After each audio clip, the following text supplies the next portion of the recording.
All right. Good evening, everybody. Welcome to today's Tea Time Talk, which is a very special one. We'll just give a few minutes to have people join in for this particular session, and we will get right into it. Welcome, everybody. I've never actually had a Tea Time Talk with this many people on the panel, so it feels kind of good. That'll go well. Yes.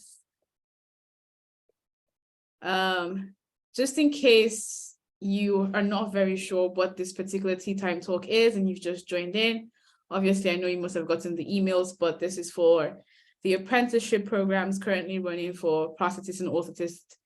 And we have with us our lovely team at Derby with us today to give us more light, ask questions, wherever you think you don't understand what the program is about, how to get on board, and also be able to make recommendations to people that would need to be on the program as well. So yeah, we're going to have all of the answers you need today on this.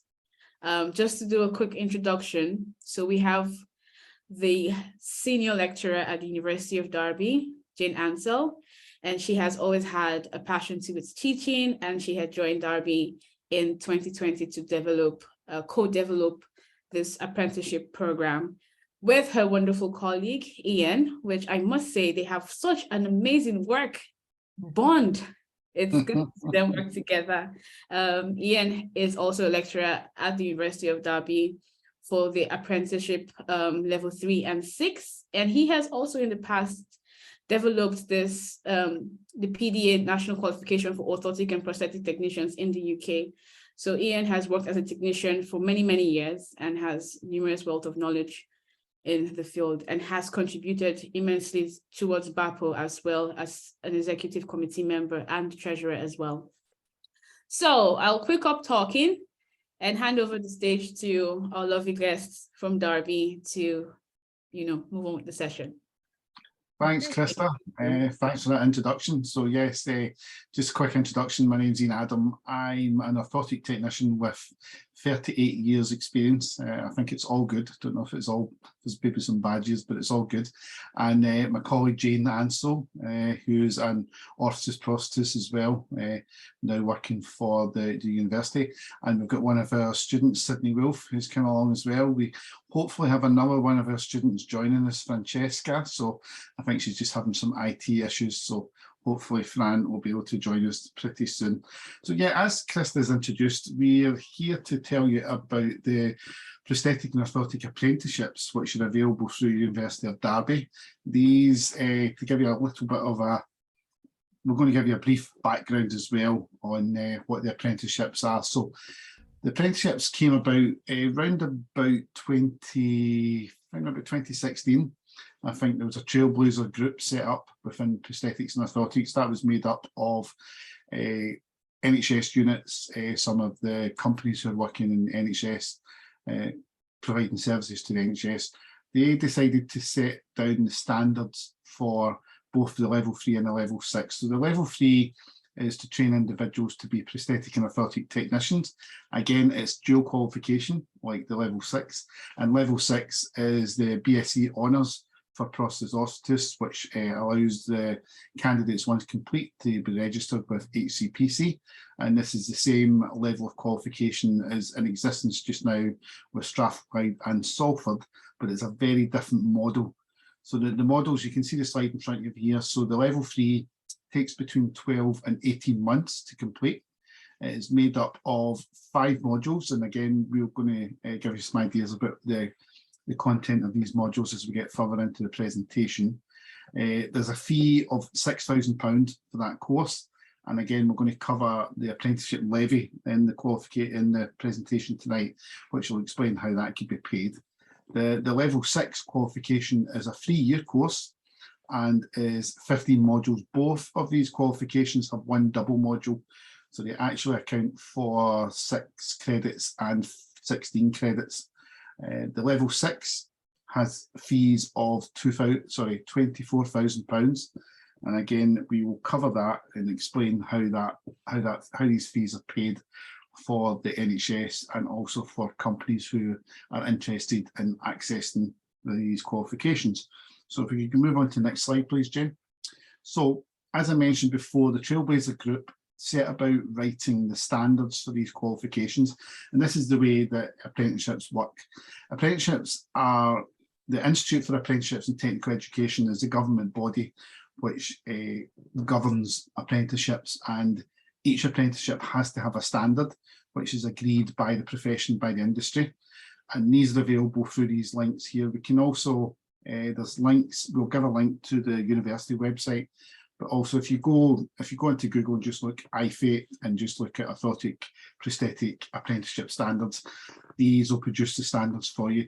Standards are made up of what we call KSBs, knowledge, skills and behaviours, and that's a list of things that the university has to teach over the duration of both courses. And the content which has been developed by the universities has been developed to cover these KSBs. You'll hear us talk about KSBs quite a lot during the qualification chat, and it's just what we say is knowledge, skills and behaviours. So I think the next slide, and I think that's over to Jane to give us some information.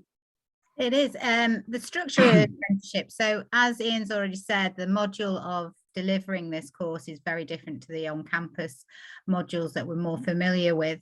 Apprenticeships do mean that candidates or our students have to be in full-time employment within the prosthetic and orthotic industry. The funding can come through the apprenticeship levy if the company is in England, but there is a non-apprenticeship funding route to access the same course. It's just not got the title of apprenticeship because that's directly related to the levy.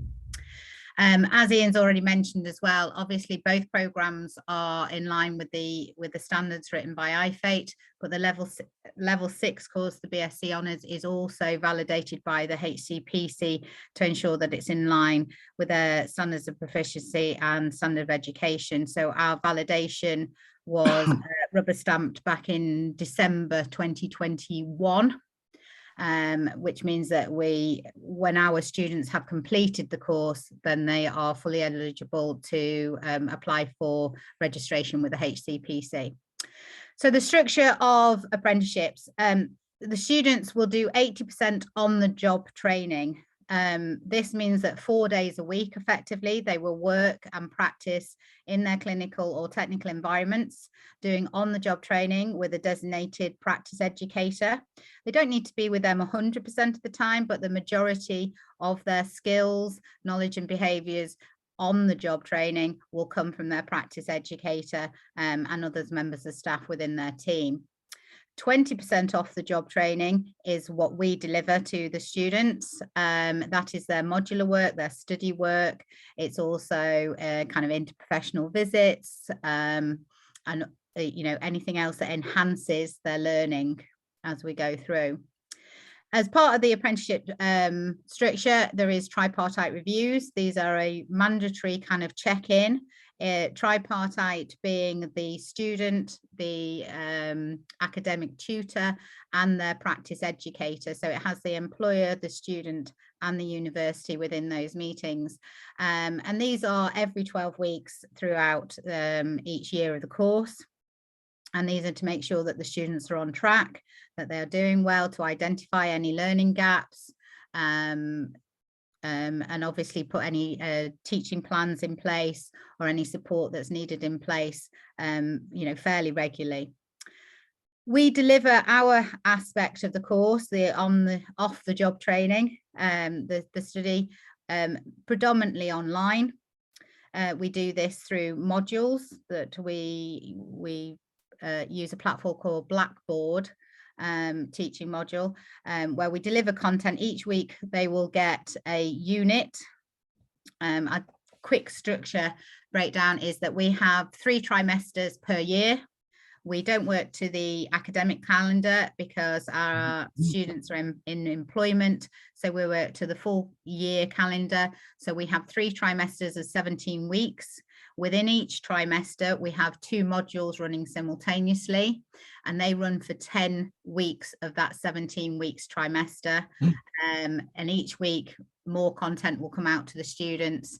Within that content, there's information, there's directed learning, there's activities, knowledge checkers, there's interaction between the students on discussion boards and obviously with their tutor. Alongside that, we provide live sessions. They're not lectures as such, but they do consolidate the learning within the content that we do. When we say live, we obviously do it over the internet on Teams or through our collaborative classroom methods of teaching. So that's what they do weekly. At the end of the 10 weeks, there's also a summative assessment per unit. So they will have to do a big piece of work to cover all the learning outcomes of that module. That will be handed in March. And again, there's a range of different assessment methods we use. We use essays, poster presentations, verbal presentations, examinations.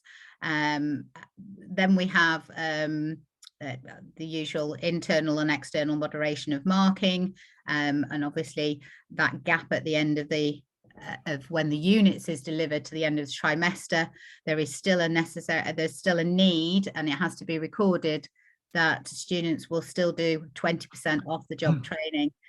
In this time, they can catch up with modules, go back, revisit the modules, they can do self-directed research and learning, and they can also do trips and visits.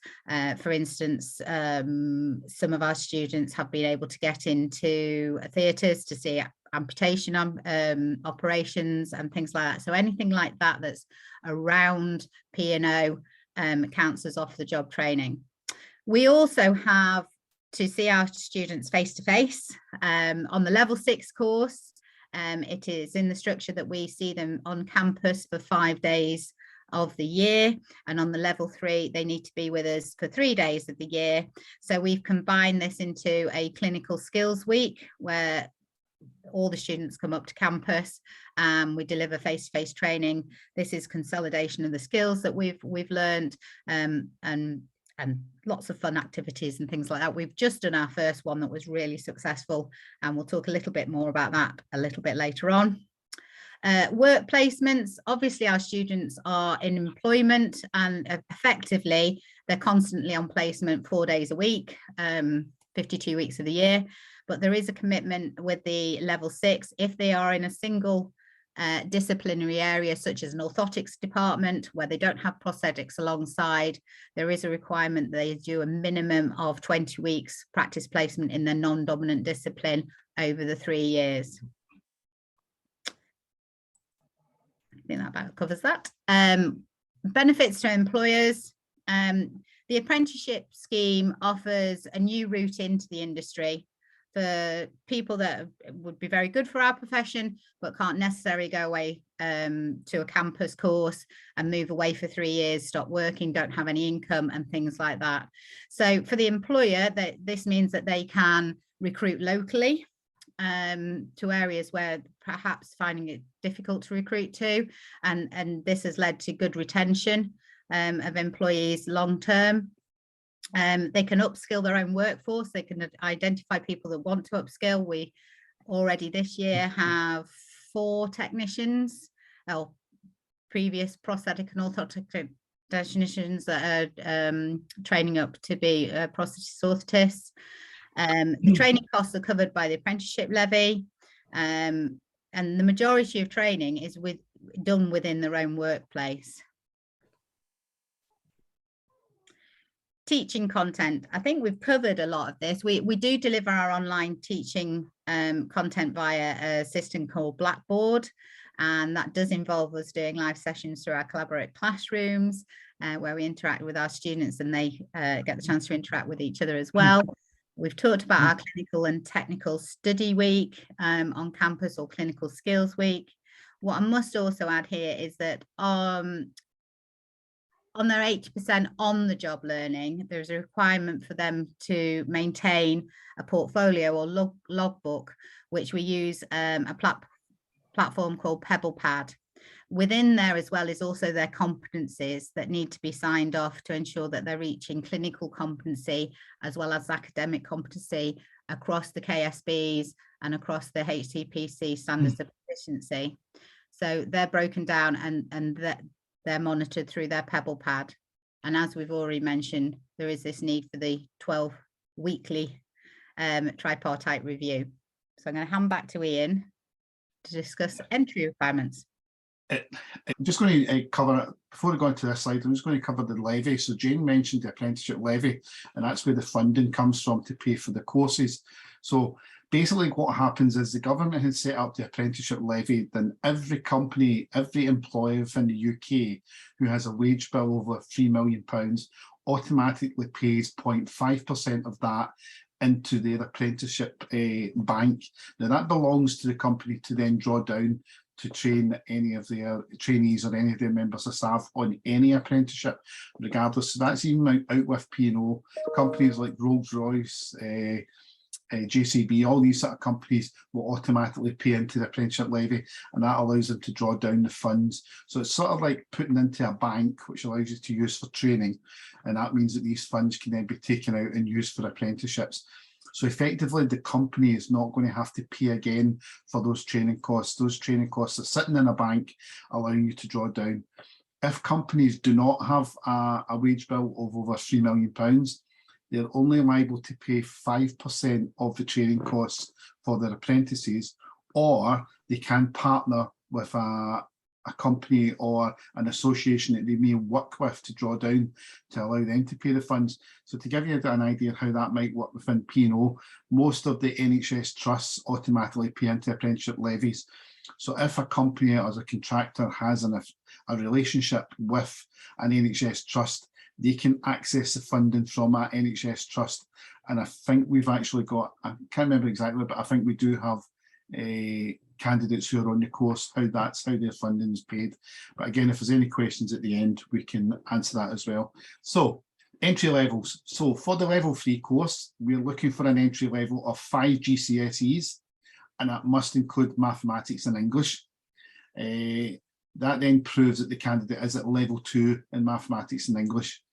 They also have to have a current DBS disclosure check done as well. And also, as Jane has mentioned, they must be employed by a P&O department. That's the main thing to think that is different from the models that exist just now within Strathclyde and Salford. Candidates for the apprenticeships must be employed, okay? The level 6, the entry level we're looking there is 120 UCAS points, which is actually a level 3 qualification. Sorry, we're looking for a level 3 qualification in a health and social care related course. We're also looking for the level 2 mathematics and English, and again, current DBS, and again, they must be employed by a P&O department. Again, we have these links here which take you to the entries level. The course is set up at such a candidate can come from effectively out with P&O, effectively maybe a school leaver, do the level 3 qualification, and then they can automatically then go on to the level 6. It's not mandatory, it's just another option. I think what it would give us a really rounded candidate who's done a level 3 qualification in manufacture and then progress through to the level 6 clinical. So maybe next slide then, please, Jim. So we talked about the courses that the candidates are completing. So this is the modules which are completed within the level 3 course. So we have anatomy, we then have health and safety, we have biomechanics, we have healthcare studies, and then we have materials and processes, which is a double module. So the candidates complete 2 modules each trimester. Each trimester lasts 17 weeks. And they work their way through, in fact, as they're laid out here, is the exact way they're doing them. They're doing anatomy and health and safety first. My candidates are about to start next week on trimester 2. So they'll be on and do biomechanics and healthcare studies. And then around about May, I think this year, they'll then progress on to trimester 3, which will give them the materials and processes. And I think the next slide is for you, Jen. It is for me. So the level 6, the BSc honours course, is obviously over 3 years. We're actually in our 3rd trimester of our 1st year because we started in May last year, So my students they're actually in a different order, but we are about to start our prosthetic practice 1 and our material science and manufacturing processes modules. They have already completed their anatomy, physiology, prof practice, as we nickname it, orthotic practice 1 and biomechanics 1. As you can see from the list here, there's all the usual suspects are in there, with obviously our core subjects, orthotics and prosthetics, anatomy and physiology, biomechanics. But we've also kind of supported that with areas around healthcare to really deliver an holistic patient care experience with mental health and learning disabilities. Both our curriculums were set in conjunction with stakeholders. So as we built our curriculums, stakeholders that included members from the industry, but also service user groups, also had a big input into what we put into our modules as well. As you can see there in year 3, there's a work-based project. This is equivalent to what we would call a dissertation, where they will do a larger project, and that is a double module. This is our clinical skills week, some photos of our clinical skills week, which was very successful. You can see Sydney here and Fran down there at the bottom.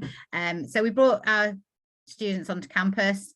The first time we've met them, even though I've been delivering our side of things for just over 6 months, 7 months before I met them. It was just a fantastic week. It gave us chance to see and assess how well they were doing with their clinical skills. It gave us chance to expand their knowledge and consolidate everything that we've done with them throughout the modules. But the biggest reason, well, not the biggest reason, but one of the nicest things about Clinical Skills Week is they get a chance to meet each other as well. Being an apprentice, you are out there alone in many ways, but I will leave Sydney and Fran to discuss that with them. So really this Clinical Skills Week was so lovely for them to meet each other as well. And we also got to do presentations, live presentations for their summative assessments as well. And I've got to say that they were all absolutely amazing and fab. We got to bring in industry partners that gave presentations, and again, all the feedback from them was that they were really impressed with our students. They, you know, asked lots of really good questions, and really got involved. So it was really joyful. Yeah, and I think one of the, sorry, can you just jump back again, Jim? Just back to slide. So, and I think one of the things we also had a patient, and I think if you see in the top right hand corner, we've got Adam, who is a transfemoral amputee, who came along and explained his journey as a patient, and also explained about the care he's received from his prosthetic service, and was able to answer questions and hopefully provoke some conversation as well. So I'm going to sort of introduce Sydney as well, and Francesca. So Sydney is one of our level 6 students, Fran's one of our level 3 students. What I think is interesting is that Fran and Sydney are both new to P&O. This is a new development for them, a new type of employment. So we've got some of our candidates who have been within P&O employment for a while, or maybe in some hospital employment, but we've also got some students and some candidates who are totally new. So I suppose I'm going to pass over to Sydney and Fran to maybe talk about their experiences so far on the qualification, maybe talk about Clinical Skills Week. So Sydney, would you like to go first? Absolutely. So as Jane said, the Clinical Skills Week was really fantastic. I think Fran will probably agree with me, when you come in with no experience in P&O, we really felt a part of the P&O world, I think, after that week, having reps come to talk to us, talking to sort of experts on different, having presentations from them, and meeting Jane and Ian in person. It was a really fantastic experience. And I think it really solidifies as well a lot of the online work that we do. We have forums where we discuss what we're doing week to week. But I think that's going to be a lot more meaningful now that we've all actually met each other. So it was a really fantastic experience. Great, thanks, Sydney. Fran, would you like to give a little chat about your experience so far as well? Yeah, same as Sydney, really. Clinical Skills Week, I think, just brought everything together a little bit better.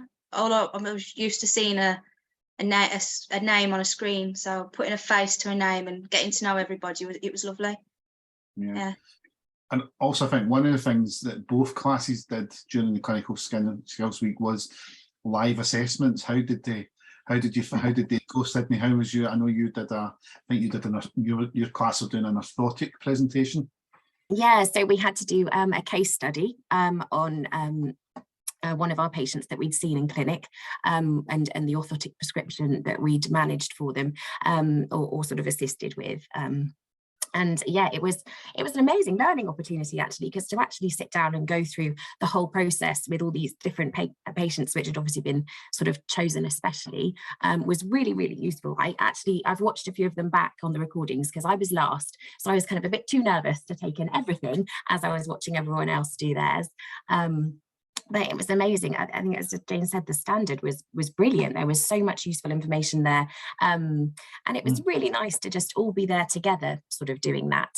It was nice when we got it out of the way as well, but actually to have that experience of seeing everybody's expertise that they can bring to the group was really, really nice. Yeah, so that was a really nice experience, which I'm sure will be repeated. and Fran, I decided to give you 2 assessments to do during the clinical skills week. How did you find the assessments went? Yeah, not too bad. Yeah, the anatomy, I think once I'd sort of got it out of the way, it was I'd got it all up in my brain, sort of logged away, so it's up there now. And then the presentation went well, so yeah, it was a good week. I enjoyed it. Yeah, I think myself and Jane were impressed with the standard of the presentations that we were given. I think one of the things that we realised very early, and when we listened to some of our colleagues within the university explaining about how apprenticeships work, they say that sometimes candidates can feel a little bit on their own. I think both yourself, you're the only candidates from your employer. Some of the other candidates, there's maybe 2 of them from each employer, and I think that's something we're very conscious of, and we try to instill in you. I think the Clinical Skills Week was an opportunity to all come together and obviously spend the 5 days or the 3 days, depending on which course you were on, because they say that apprentices who are working online can feel a little bit on their own. And I think we do have some live sessions as well, but I think actually bringing everybody together was really good. I think we certainly as lecturers got an awful lot from the week as well. I think we've got a debrief coming up. We think maybe we gave you too much to do over the week, but I think it was rather that more than less, I think would be better. And we even had a social opportunity by heading out for a meal on the Tuesday night as well to kind of integrate everybody. So I suppose really thinking, I was going to just ask Sydney and Fran as well, just your experience so far. I know obviously, Sydney, you're approaching, well, come May, it'll be 1 year. Fran, you're sort of approaching 6 months so far doing the qualification. How have you found, I guess, and maybe thinking of your expectations beforehand and how it's been so far? So maybe ask you first, Sydney. Yeah, so obviously I had no sort of healthcare backgrounds prior to coming in. I was in property before, and I mean, I live on the Isle of Wight, so there are sort of relatively few opportunities for career changing anyway. But I was looking for something that was a proper, use of my skills, and I could really make a positive impact. And this opportunity came up, and the more I looked into it, the more excited I was about prosthetics and orthotics. But it was a bit of a shock to the system to come in and literally know nothing about anatomy or healthcare practice. So I think those first 2 modules, which were the anatomy and the professional practice, were so useful to me. And I did a lot of extra reading around to just kind of catch myself up, because a lot of my sort of other cohort have lots of experience, obviously being employed already in this area. So yes, it was a bit of a baptism of fire, but it was a very enjoyable one. It's been amazing. I think the having the materials released each week is fantastic. Just having all of that information there that you need to know for the unit, just online, that you can access anytime. We've got an app as well, so we can go on our phones and logging things on the Pebble Pad as well. You can get an app for your phone, so you can quickly snap a picture in clinic if it's something that you want to write up about later, to kind of really consolidate that learning. And I think what I've really found as I've moved moved into the sort of the second trimester and the third and fourth modules, is I'm really seeing that integration now between what I'm doing in clinic and what I'm learning about on the theory side of things. Because initially it was a bit sort of, okay, well, I'm learning all of the names of the bones in the lower limbs, but I'm seeing some strange orthotic things going on in clinic that I'm not really sure what they are yet, and it was difficult to marry the two together. But as my knowledge and experience have grown on sort of both counts, I can really see that coming together of the clinical experience and the theoretical knowledge that I'm gaining from the module content, and it's so helpful. It's really nice when you actually see something in clinic and like, oh, I know what that is, I've got an idea about that. I'll maybe switch the question over to Fran now and just ask, what has your experience been so far of the employment as well as the qualification, Fran? Yeah, same as Sydney really. I came into this completely new, knew nothing about orthotics or prosthetics. Saw it, saw the apprenticeship and thought, well, at least I'm going in and I'm learning as I'm working.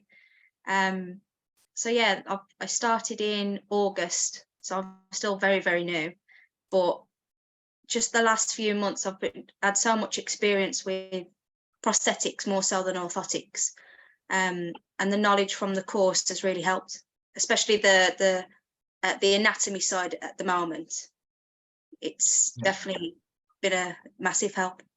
I suppose what you're saying there, you're starting to see some of the teaching, you're now starting to use it in your workplace now and starting to understand a wee bit more about what you've been asked to manufacture. Yeah, like before, what was a B care, what was an A care, I'd got no idea. Now I know what that is, I know what bones they affect, so it's really been useful. Excellent. And then I hope this doesn't come as a sexist comment, Sydney, but just also thinking about the model that we have now, because obviously you've got 2 young children, so I'm guessing you moving to Manchester or Glasgow to undertake the qualification would be difficult, maybe?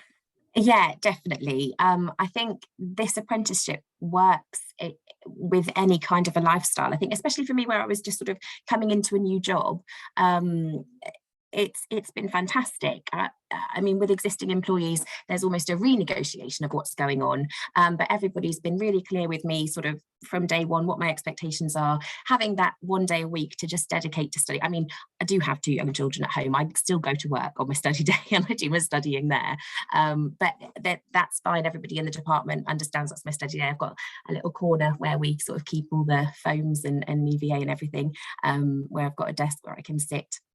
And it's fantastic. I think just being able to, you know, earn as you're retraining in something new is such a fantastic opportunity. And I think it really opens the door to a much broader range of candidates than sort of just that school leaver. Because really it's school leavers or, I don't know, people of independent means who can sort of go off to university and cover that sort of hit to your income. So this is just a fantastic opportunity. I'm so grateful for it. Yeah, I think it's something we hear from employers as well, because we do understand that sometimes it can be difficult to get employees in certain areas due to geographics and things like that. So to then suddenly take an employee away or take somebody away and put them in one place to do a course for a free year, being able to be based in your area next to your employer but still be able to do your qualification, I think is one of the plus points of it. So I think we'll go on to the next slide, Jane, and we'll talk a little bit about the intake. So obviously Fran and Sydney are on cohort 1. The level 6 course that Sydney's on, that started in May, and Fran's course started in September. The reason we started in May was a bit complicated, but the main reason we're now going to move to September intakes for both courses, and that also helps for progression for somebody wanting to move on to level 3. So what we're starting to do, we're starting to think about the 2023 September intake. So university starts for that, will start for that cohort on the 25th of September, which is a Monday. The university have what we call a 16-week onboarding, and that's a process where all the registrations are done. Students are registered with the university, they're registered with IFATE for the funding to come through, and that just gives you enough time for all the paperwork to progress through and all the different levels for the students to then start. Any employers who have candidates who they would like to join for the course, we're asking them to then make contact with the university probably about April, so we can then do the paperwork starting in May. So, but at the same time, I think there's two different individuals. If employers can identify an individual who is on staff at the moment, so they've also done all the employment processes, and we would then take their details in May to start that process. But if you're looking to maybe employ somebody who's not already in employment with you, we're thinking about, you want to start that process around about now, around about January, February, so you can start to interview your candidates around about February, March, to then have them within your employment in May, and then the university can take the details from there and start that. So I suppose, I know we are talking about September and we're talking about probably 8 months away, but we're saying to start to think about the process now. Also, if employers are interested in going down this route, we would have an initial contact with you, with myself and Jane. We can then introduce you to our business team, who then look after all the paperwork for the funding, and we'll talk you through that funding process. If you're quite a large employer, maybe for example the NHS, you probably will have an apprenticeship manager within your staff anyway, because you'll have staff going on different types of apprenticeships.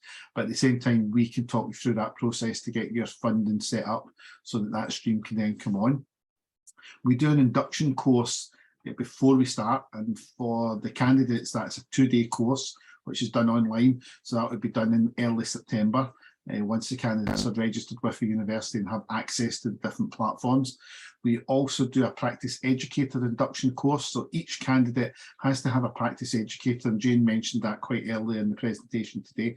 So we do a 1-day induction for the practice educators, because again, they have to be introduced to the platform, because the PebblePad platform, where we store the evidence, or where the candidates store the evidence, the practice educators have a certain access to that as well, because you have to monitor that with their apprenticeship, and it's looked at as part of the tripartite review.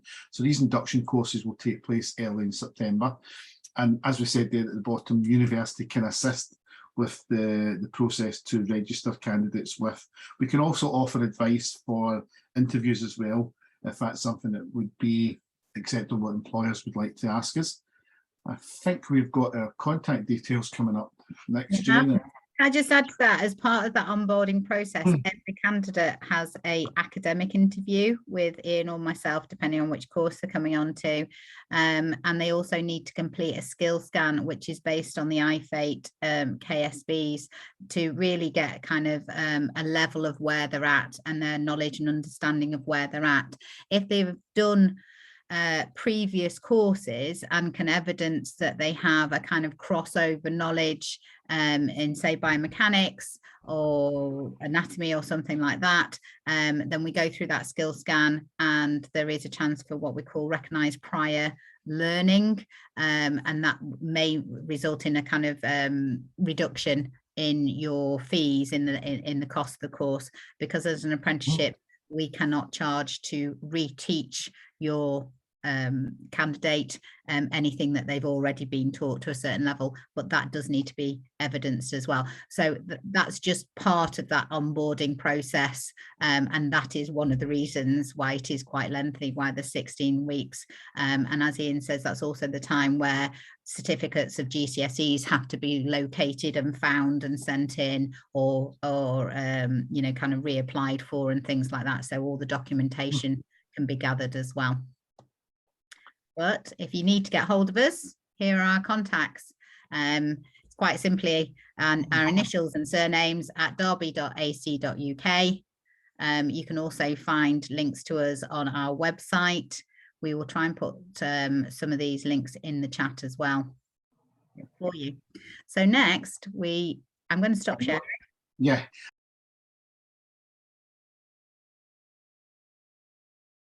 I noticed we have some questions. Yeah, so I've just worked through the questions. Maybe Jane will jump in and I'll answer some or whatever. Yep. So first one I think was from Ben Lawton, and Ben was asking if the candidates didn't have a copy of their Maths and English GCSE, is this something Derby University can support with assessing? So if the candidate has completed the GCSEs and they've maybe lost the certificates, I can't find them, they should be able to get copies from, I'm not sure who it is in England. So they need, Yeah, Tom, usually based they in need to Scotland. go back to either ask their friends and family what exam board that they took their GCSEs with. If they don't know, approach the school that they attended, because I had to do this a little while ago. If you ask the school and ask them for the year that you took your GCSEs, they will be able to tell you what exam board you took your GCSEs with, and then it's just a matter of kind of Googling that exam board, and then there's usually a kind of link to request new certification, and you go through the process of their forms. Some exam boards, there is a cost in requiring your new certificates, but they're yours to keep after that. So it's not something we could do directly. The actual individual has to request that, because it's their certification. Yeah, how it works in Scotland, we have a student number which stays with us from school all through higher education as well. So all you have to do is just access your student number and you can get a copy of your certificates. So hopefully that answers that, Ben, and if it's not, you can come back to us. Next question is from Ben again. He's asked, is the level 3 apprenticeship suitable for technicians in manufacturing, factory locations, as well as technicians within on-site clinical workshop environment? Would they need to rotate to gain experience in sites that do not offer other disciplines, or can they specialise in their area? So yes, to answer that question, Ben, yes, it is totally suitable for example, a candidate who's working on, in fact, 2 of my technicians at the moment are working on what you would probably call central fab arrangements, where they don't have patients on a regular basis. So what we do is we'll be assisting those candidates to do their clinical, shall we call them clinical technical placements with facilities where, for example, patients would be on site, so would have that opportunity. Also, if they're predominantly based in orthotics, we'll help them to get a placement in prosthetics for a period of time, and likewise if they're in prosthetics. For example, Fran's employer predominantly does prosthetics. I know they are going to do hopefully some orthotics, but we'll be working with her to help her get some orthotic practical experience. So yes, it is suitable for central fab, small workshops without any clinical environment. Yes, totally. Hopefully that answers that question. Next question is, do you know how many of your current apprentices would have come into the profession if the apprenticeships were not available?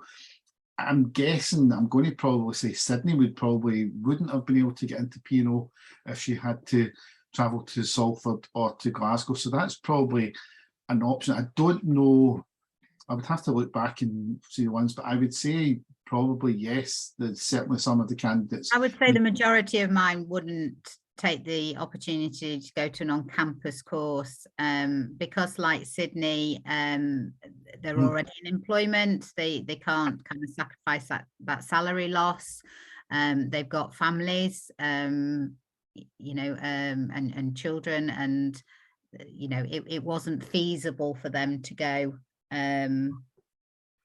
to an on-campus course.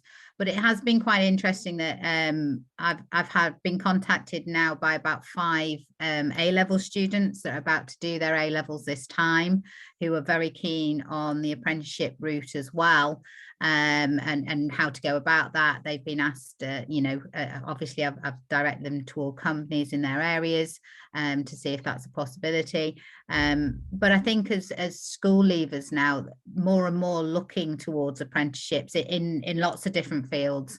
I know certainly from my son's own experiences, there's lots of kind of career evenings and events about apprenticeships now within that kind of school leaver age, both at GCSE level and at A level. And I've asked them, you know, would they go? And I think most of the ones, the A level said, I'll probably hedge my bets. If I can't get an apprenticeship, then I will go on campus because this is what I want to do, was the answer that I got from one. But a lot of them are looking to apprenticeships because they don't want to come out with a load of student debt.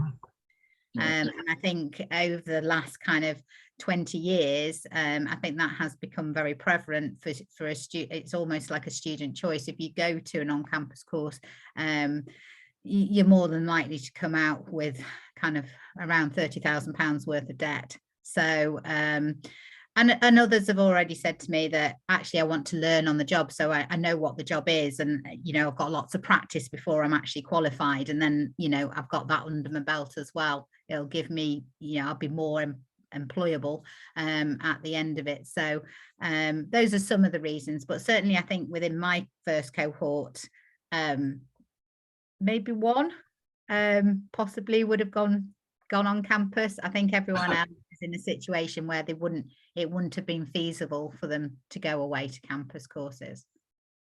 Okay, so we've still got 11 questions to work our way through here, so hopefully we can. So another anonymous attendees asked, what feedback have we had from employers about the course? I think feedback we've had at the tripartite reviews that yes, it seems to be working well. I mean, obviously the candidates are working their way through the academic days. We identify, or they must have 7.5 hours a week working on their academic work.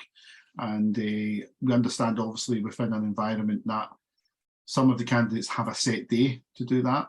Some it may change depending on what's actually going on in the workplace at the time.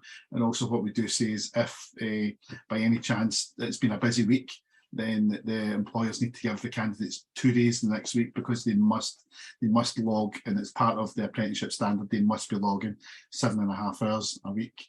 Next one from another anonymous was asking, are the exams closed book? I think I'll answer that. My first exam in biomechanics wasn't closed book, it was an open book exam, because it's a level 4 exam. So there's different levels set across the different kind of levels of education. So yes, in level 4 in the first year, it was an open book exam. In level 5 and 6, as a shocker for Sydney, there will be closed book exams. So it varies on the level of who you're examining. Next question came from Olivia Lee. She was asking, why is the time span for the level 3 between 12 and 18 months? What would create potential difference in length of course? So Olivia, to answer that, the teaching or the learning that the candidates do is done just slightly short of 12 months, but what we do have at the end, we have what's called an endpoint assessment, which is like a final exam and final assessment for the level 3s. The level 6 don't have an endpoint assessment at the end of their course, just the way the courses have been set up. So when we say 12 to 18 months, that's just to give us enough time to set up the endpoint assessment, because it might not automatically happen straight after. There might be a little bit of time where we have to get that set up. It's not done by the university, it's done by an independent body who have nothing to do with the university at all. Myself and Jane are not involved in the endpoint assessments. It's endpoint assessment assessors that come in and do that. So realistically, I would guess that Fran is probably going to be finished round about month 13, month 14. I don't very much envisage she's going to go into 18 months, but it's to give us some flexibility for the endpoint assessment. Just to clarify that point from the level 6 as well. So the level 3 has an external EPA endpoint assessment. The level 6 has a fully integrated EPA. So that means that the students are continuously assessed as we go along, and that is moderated as well through boards. And then at the end of the course, all their coursework and everything is, and all their marks are moderated by the EPAO board. So it's slightly different process for the level 6, and this is the way that the IFATE has gone with all the kind of AHP apprenticeship courses. Now they've now kind of revised their standards to go fully integrated with the EPA, which we are the first course to actually go live with it. So we're actually helping our colleagues get their head around that. Which makes a nice surprise and nice change that we're actually helping them out with some things as well. The next question is from Sarah. Yep. So I say this, Jess, apologies, this is covered earlier on the webinar as I arrived a little late. How does the timing work for the course? Do you get employed and then enroll in the course? And so you split your days between work and course. So to answer the first part of your question, Sarah, yes. So the candidates have to be employed first. That can happen at the same time. They can be employed and have been employed for maybe a couple of years and then come on the course. But yes, they have to be employed within a P&O employer, be that the NHS, be it a contractor, be it a company. The days are split, as we said there, you're doing 7.5 hours a week academic work, which has to be logged in the logbook and the pebble pad, and each week the candidates go into their logbook and then they log what they've been doing for those 7.5 hours. Also, for example, holidays can be covered as well. Difference between courses, so the only difference in the course is purely to do with the funding. So because the apprenticeship levy is only live in England at the moment, so that's how the candidates can work through. Candidates can register for the course internationally or nationally, be it Northern Ireland, Wales or Scotland. It's just the funding is done slightly different. And what the easiest way to say that would be, depending on where you're based. If you're not based in England, you would go back to your training authorities and just see how they could assist you in funding the course. And that's the only difference. So you could have candidates doing the course at the same time from all four countries within the UK, but it would just be the funding. They wouldn't sit in a separate course. They would all be in the same course. It's just merely the funding is done slightly differently.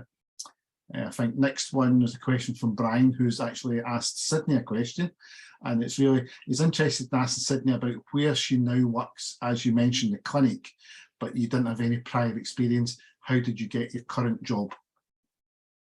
Well, I'm very grateful for it. I work on the Isle of Wight, and I saw the position advertised on the NHS Jobs website, and I had some experience in health and social care. So I had some, in my personal life, some experience of being a carer, and I'd also been a professional carer for a while as well. So I had a little bit of an insight into that type of work where, you know, compassion is your bread and butter. So that was sort of my only really link to what I'm actually doing now. But I guess, I don't know, the interview must have gone well. And I think the same with Fran's case as well, because I think Fran, it was an advert she saw online for Dorset, and she applied for that and came through. So I think what we're starting to see, we're actually talking to employers just now, and we have for the last couple of weeks, because employers are now starting to understand how the apprenticeship model works and getting on board. And I think a few of the questions we've got here are related to that. So next thing, I've got anonymous attendees asked, do you have an example advert, job description or contract? The easy answer to that is no. But if you wanted to speak to our business team about any tips or any guidance that they can give you, we could certainly put you in touch. Again, if you contact myself or Jane, we can put you in touch with our business team. They're more up to date on the contract stuff, that sort of thing. Next question from Marion Billingham's asking, how easy are apprentices finding it to get placements in the non-dominant disciplines, especially where employers only cover one discipline? That's something that certainly Jane's doing just now. She's actively working with the company. I'll pass you to Jane. Yeah, so it's been okay. Yeah, we've got our practice placements covered for the prosthetic sector now. We have 5 students that are in dual practicing centres anyway, so that has made that a lot simpler. I think my main problem this time has been that I've come to it late with setting up the course, and you know, there's just so much management going on at the moment with it being a new course. It has been a little bit trickier than I thought, but we are sorted now. So it's just taken quite a few emails round and stuff, and obviously local contacts, because it's not so simple for our students. They live and work in one place. They're not, you know, kind of wanting to move away to a placement. They're happy to commute and things like that, but it's not quite as simple as kind of they're not going to up sticks and move away. But we do have flexibility in our placement. So with the requirement being 20 weeks over the 3 years, we can be flexible on that. So quite a few of the students now are going to do 2 days a week placements for a period of 8 or 10 weeks in this first year, and we'll see what other opportunities come up. The only caveat is that ideally we want to do the practice placement alongside the module of that discipline as well. But really the flexible flexibilities there. They can either do a block placement if that's suitable for the placement provider, and obviously their own employer, to ensure that obviously their own service level requirements are met, and for the student to make sure that fits in you know, with their working practice and their working life, but also their family life and childcare issues and things like that. So yeah, it's been a bit of a baptism of fire setting up my first round of placements, but yeah, we're there now. So and thanks to everyone in the industry that has supported us with that. It you know, it has been really good. Thank you. Next question from an anonymous attendee is asking, what NHS band do Prosthetists and Orthotists start on? They could start on any of them. I think obviously we don't get involved in salaries at all. It's up to employers to decide where they would start them, because obviously they're going to employ them as apprentices, and I don't know if they have specific bandings where they would use. So unfortunately, we can't answer that question. Next question from Peter Iliff asking, can we have materials to visit schools? Yes, you can, Peter. Yes, if you get in touch, Peter, they're literally being printed up this week. I think they were signed off last week by Jane and myself. So yes, we will have them available.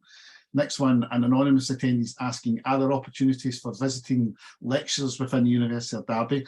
The answer to that is yes. We do have what we call associate lecturers who are employed effectively on a bank basis to work certain hours when they're needed. So what they have to do is, if you watch out on LinkedIn or look in the university web pages for careers, we do advertise at various points during the year for associate lecturers to come on board. In fact, we have, at the moment, we have one, Michael, who joined us during Clinical Skills Week, and obviously he was doing some prosthetic teaching during that time, but we do have the option to have associate lecturers. So the answer to that is yes. Yeah, we can also have guest lecturers, but they would be addition. So we would set up a kind of one-off evening lecture, you know, that would complemented the course content at that time. So we can bring in specialists and have guest lecturers as well. Next question was from Sabarian, who was asking about, is this course available for outside the UK? Yes, it is. We are not actively seeking international candidates at the moment, but we can certainly talk to employers if that's something they would like to do. Obviously, they would need to come on campus for the clinical skills weeks, but yes, that's something that we can do. Again, contact us if that's something you're interested. Next question, how many students can the University of Derby take each year? I think, do we have maximum numbers, Jane? We've set the limit to 30 per course. Obviously, in this first cohort, we have got fewer numbers because it's our first time out there, but we can, as a university, I've set the limits at 30, but that was really in conjunction with the kind of stakeholders meetings we had during the kind of curriculum development. As an industry, and I can fully support this, that we've got to be aware that we can't overflood the industry with the need for practice placements. We also can't have so many apprentices that there's no practice placements for those that are on Strathclyde and Salford University courses as well. It's you know, we want to keep it even across you know, across all the opportunities to get into P&O. We're not here to, you know, kind of push out of the way that the on-campus courses at all. We're here as a different route in. So with that in mind, we've capped the numbers at 30 for each course. As we move forward, we'll hopefully obviously get closer to that as you know, we progress over the years. Next question again from Peter's asking, are there obstacles for applicants outside of England to access the course? Probably answer is no. The only difference is the funding routes, Peter, because obviously the funding route which is set up within England is an established route with the apprenticeship levy. I did have some conversations with some colleagues in Scotland who believe that we may progress down that route as well. I think there is something in place in Northern Ireland as well. I'm not too sure about Wales, but no, there's nothing to stop candidates outside of England accessing the course just now. They just have to put a caveat to that, Ian, that internationally, I think when you're talking about UK candidates from Yeah. kind of Scotland, Wales, and Northern Ireland and Ireland. I think that's one set of what we class as international. I think beyond that, internationally, maybe European or further afield, we're certainly not set up at the moment to take international students. I think if you're talking about those within our UK kind of you know, part, then that's where the levy funding may be transferable, but beyond that we're not set up for international students yet. But yes, thank you guys. This has really been an amazing conversation. I don't know if anyone has any last words among the panelists, maybe from Sydney or Fran. I do. I'd like to thank Fran and Sydney for coming along tonight as well. We sort of ambushed them slightly in Clinical Skills Week and asked them if they would like to join us tonight, and I must admit both of them I think are really good students. Are doing great on the course and they were more than happy to join us.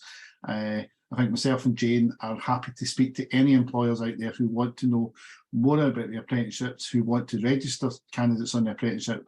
We're more than happy to contact you. Sorry, if you contact myself or Jane, we'll get back to you pretty quick and we can give you any information that you do need. And really just thanks, Krista, for giving us this platform to showcase our qualifications as well. Yes. Very quickly before we go, just a big thank you to Jane and Ian as well, who have been fantastic course leaders so far. They've made everybody feel really settled into the course and it has been a great experience.